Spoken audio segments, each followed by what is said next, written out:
দেশনেত্রী আগমন এই জাতির জন্য একটি দিক নির্দেশনা, একটি আলোকবর্তিকা। নেতা কর্মীরা সব প্রাণের সঞ্চার পেয়েছে। আগামী দিনে এই গণতন্ত্র পুনরুদ্ধার হবে আমাদের দেশনেত্রী বেগম খালেদা জিয়ার হাতে। বাংলাদেশের জনগণ বিএনপিকে ভোট দেওয়ার জন্য অধীর আগ্রহে অপেক্ষা করছে ইনশাআল্লাহ। আমরা ভাষায় প্রকাশ করতে পারছি না। নেতা কর্মীদের উচ্চার দেখতে পাচ্ছেন, নেতা কর্মীরা সব প্রাণের সঞ্চার পেয়েছে। কারণ আজকে এই 17 বছর ফ্যাসিস্টের করাঘাতে নেত্রীকে, আমাদের দেশনেত্রীকে মৃত্যুর দিকে ঠেলে দিয়েছিল। আজকে চিকিৎসা শেষে সে সুস্থ হয়ে আমাদের বাংলাদেশে ফিরে আসে। সেই আনন্দ আমাদের ভাষায় প্রকাশ করা যাবে না। আমরা চাই আগামী দিনে এই গণতন্ত্র পুনরুদ্ধার হবে আমাদের দেশনেত্রী বেগম খালেদা জিয়ার হাতে। দেশনেত্রী সুস্থ হয়ে আগমনটি এই সমস্ত ক্রান্তিকালীন বিষয়ে, সমস্ত ক্রাইসিস বিষয়ে মুখ্য ভূমিকা পালন করবে।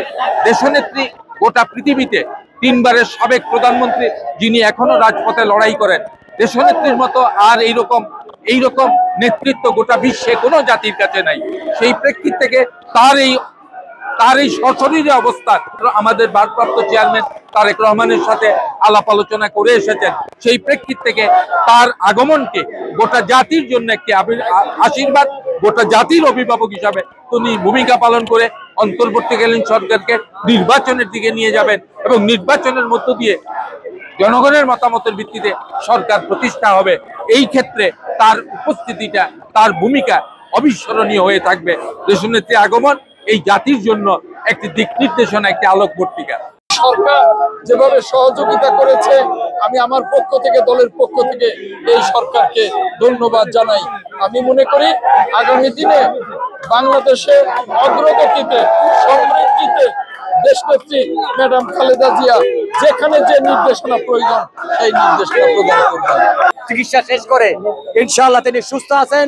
আগামীতে বাংলাদেশের জনগণ বিএনপিকে ভোট দেওয়ার জন্য অধীর আগ্রহে অপেক্ষা করছে ইনশাআল্লাহ। জনগণ নির্বাচন চায়, অচিরেই নির্বাচন দিয়ে গণতন্ত্র পুনরুদ্ধারে আন্দোলনকে সাফল্যমণ্ডিত করবেন। আমরা এই 17 বছর এই ভোটের জন্য, এই গণতন্ত্রের জন্য আমাদের দেশ নেত্রী আমাদেরকে এই আন্দোলন সংগ্রাম করেছেন। তিনি জেলে অন্তরীণ ছিলেন।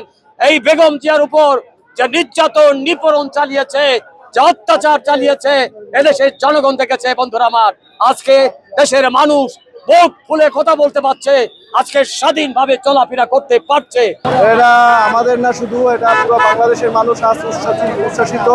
তারা উন্মুখ হয়ে চেয়ে আসে দেশনেত্রীকে দেখার জন্য। আমরা সেই সকাল থেকে রাস্তায় আছি এবং রাস্তার শৃঙ্খলা নিয়ে কাজ করেছি যাতে জনগণের দুর্ভোগ না হয়। আমরা সবাই উচ্ছ্বাসিত, বিএনপি পরিবার উচ্ছ্বাসিত এবং আমরা নতুন বাংলাদেশের সূচনা দেখতেছি এই দেশনেত্রীর আগমনের মাধ্যমে এবং আমাদের জোবাইদা রহমানের আগমনের মাধ্যমে এবং শর্মিলা রহমানের আগমনের মাধ্যমে।